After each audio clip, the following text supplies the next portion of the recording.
Hey, what up superstars, it's your boy Ibetonme. In this video, I'm going to give you guys one of the most broken Destiny 2 Void Titan builds for PvP in Lightfall.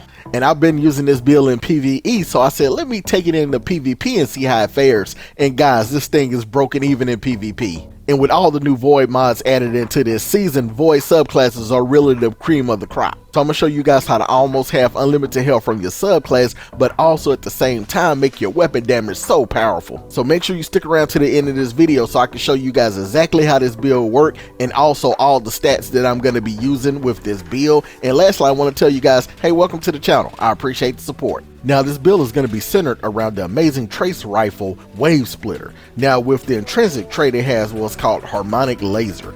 Laser damage has 3 power levels that isolate while the trigger is held down. However, the second trait, supercharged battery, is what really is going to make this build broken, okay? Because collecting an orb of power grants a period of maximized power that starts with automatic reload. So sustained fire in this mode suppresses targets. Okay, so with suppression, the target is taken out of any active abilities and cannot activate any abilities or movement modes while suppression persists. Also, the target is not able to fire the weapon as well. So you're going to be able to get a lot of free kills with this build. And I really cannot stress, guys, just how important this build is, and especially having Wavesplitter, because you got to think about it. Our builds in PvP and PvE now in Destiny 2 are centered around orbs of power. So now every season, our artifacts, our armor mods are really geared towards orb creation. So you definitely want to take advantage of this, guys. And with that perk supercharged battery on Wavesplitter, it's going to give a damage increase on its own of an extra 35%. And because of the artifact mods we're going to be using and also our subclass is really going to add more damage to Wavesplitter. And on top of that, with this build, we're going to get the perk DEVOUR, where final blows restore you to full health, grant grenade energy, and it extends DEVOUR. And what's really going to take this build over the top and just make it a massive killing machine is using the perk Volatile.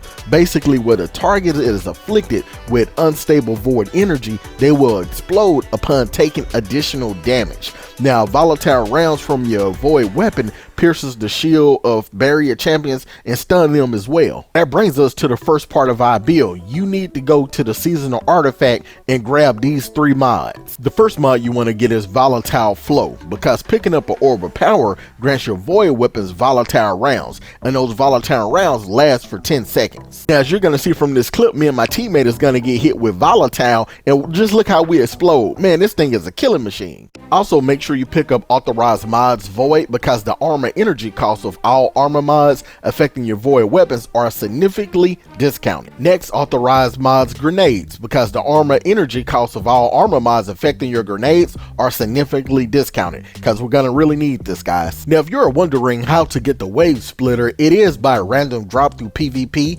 PvE, and exotic engrams. Also, you could purchase it from Zer whenever he's selling it. Also, guys, down in the comment section, I definitely want to know what you guys think about this build. What are some of the things you'll change about it? Also, what's your favorite build in Destiny 2 Lightfall? Alright, guys, so we're about to get into the aspects and the fragments of this build, but right before we do, I want to show you the perfect god roll pulse rifle that I've paired with the Wavesplitter to just make this thing a killing machine. And that is the crafted god roll disparity pulse rifle. And here's my perfect PvP god roll I'm using. So let's start with the stats over to the left, guys. We're gonna have 100 range, 100 stability, 50 handling, 88 reload speed, and a recoil direction of 82. So let's look at the middle for the perks, okay? Line number 1, I'm going with small bore. Line number 2, accurized rounds. Line number 3, we're going with rapid hit, and it can stack up ×5, and that's very easy to do in PvP. All right, and line number 4, we got kill clip.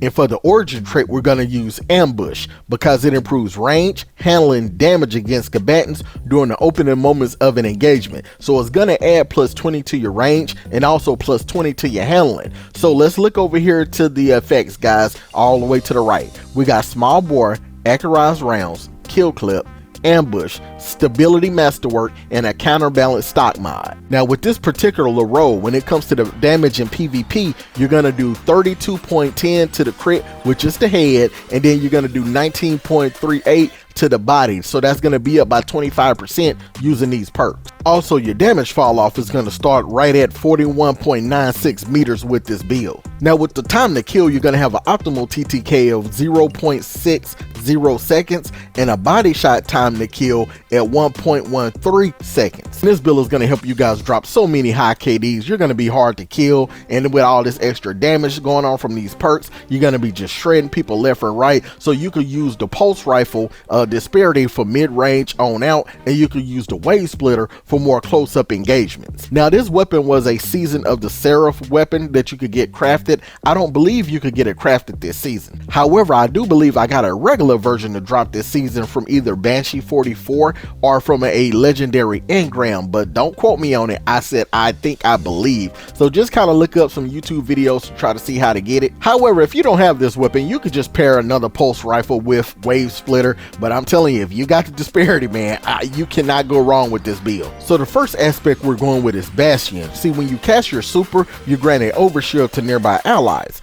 Also, casting your barricade grants overshields to yourself and nearby allies and empowers it, enabling it to slowly regenerate the overshields of all bunkering behind it and extend the overshield duration. Now, it doesn't matter what barricade you use with Bastion, but we're just going to be using it so we can help overpower our other abilities. And the next aspect is offensive bulwark. While you have an overshield or inside Ward of Done, your grenade charges significantly faster, you have increased melee range and damage, and melee final blows extend the duration of your overshield. So you could gain an additional shield throw as well while in the sentinel shield. So these aspects paired together make our overshield very important, so we want to be able to cast this as much as possible. Now for the first fragment, we want to go with Echo of Domineering, because after suppressing a target, you gain greatly increased mobility for a short duration, and your equipped weapon is reloaded from reserves. Now defeating a suppressed target creates a void breach.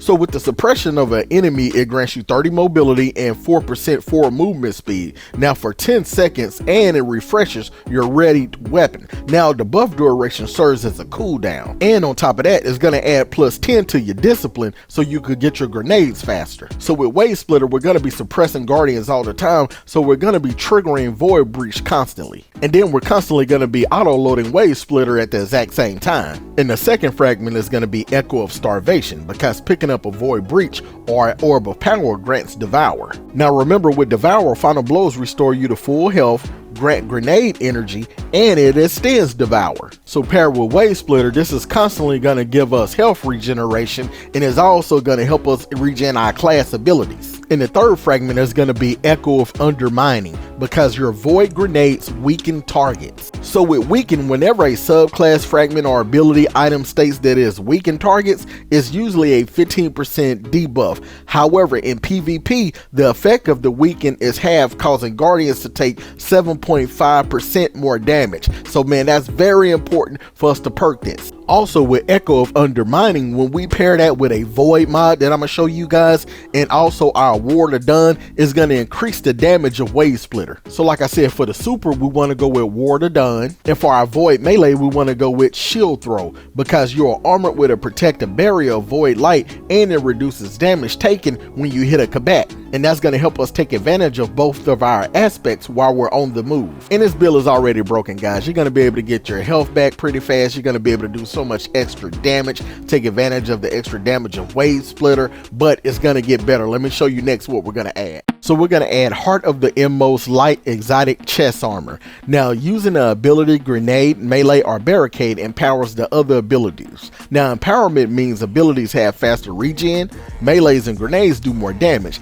and barricades have more hit points. So this constantly helps us have the overshield from our barricade and the weaken debuff from our grenade. If you're still here in the video, hey, let me know down in the comment section, man. You're a real champion. You definitely want to get better. Now let's go ahead and take a look at the armor mods that you want to be using on this build. So the first one is Font of Wisdom. Collecting the Orb of Power causes you to gain 1 temporary armor charge, so you gain bonus to your intellect so you can get your super back faster. Next, Special Ammo Finder, so we can keep feeding Wavesplitter For the gauntlets, we're going with firepower. Your grenade final blows grant an orb of power. Next, focusing strike grants class ability energy when you cause damage with melee attack. Now for the chest piece, we're going with charged up because it increased the maximum stacks of armor charges you could carry by 1. Also, void reserves increases the amount of ammo you could carry for void weapons. Now for the legs, we got void scavenger. Void weapons at bonus reserves when you picking up ammo used by that weapon. However, I will say in PvP, for some reason it looked like that mod wasn't working, so you could just switch that up with another mod. And next, we're gonna double down with void weapon surge because your void weapons gains a small bonus to damage while you have any armor charge. On our Titan mark, we're gonna use time dilation. Your decaying armor charge has a longer duration. Also Reaper, after using your class ability, your next weapon final blows spawns the orb of power. So as you can see from this build, guys, we're constantly gonna be having orb of power so we could keep making that Wavesplitter more powerful. Also, guys, I want to let you know while you're in your Ward of Done, you're gonna gain armor of light and also weapons of light. So you're gonna get armor of light for 29 seconds. It's gonna keep refreshing while you're in the bubble.